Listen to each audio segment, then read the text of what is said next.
Well, it's true. We're all looking forward to spring, sunshine, new growth, and new personal growth. Our therapist friend, Dr. Jonathan Carroll, brings another good word on renewal. Good morning. Good morning, Angie.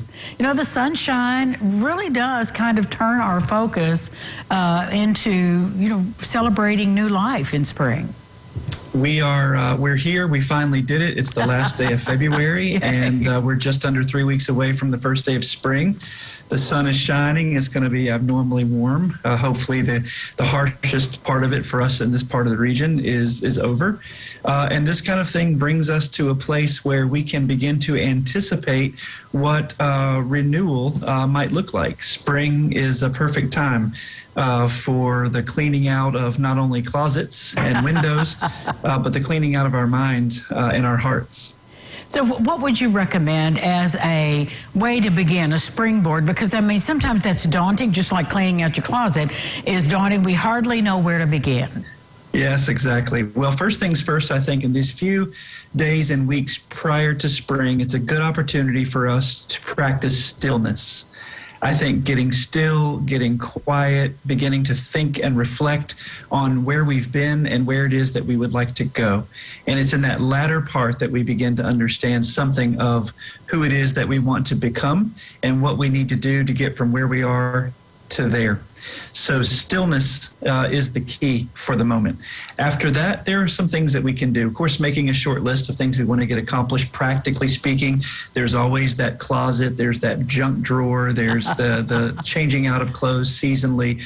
There's the garage. Those things that are practical and tangible that we can start and finish and see the result. That's a big deal. But there's also that opportunity for psychological and spiritual cleaning out and growth. And for some people, especially for those who practice faith within the Christian tradition, there's the 40 days known as Lent.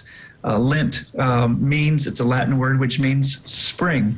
And it's the 40 days that mirrors the time that Jesus was in the wilderness. It's the time when Christians prepare for the death and resurrection of Jesus. And of course, every religious tradition around the world has a season like this. The idea is for renovare, renovation, renewal, remaking of something, the newness of things.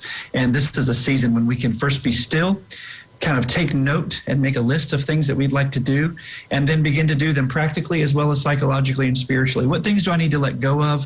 What things would I like to grab hold of? This is a time for us to be loose and to begin reflecting so that when spring comes, we're ready to do what needs to be done.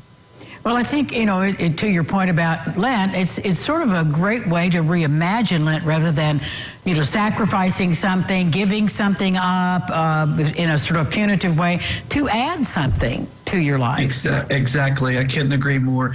I think there's this long tradition of feeling like this season has to be punitive, to use your word, to in a sense punish ourselves and to refrain from things. But I think it's an opportunity to take some things on, to begin new habits, some habits that we'd like to be a part of our lives for the rest of the year. I think it's a wonderful time to get to know ourselves. And I think that's ultimately what the story is about in this particular Christian instance of Jesus going into the wilderness. It wasn't necessarily to punish himself at all. It was for him to get to know himself, for him to understand who he was, where he was from, and where he was going.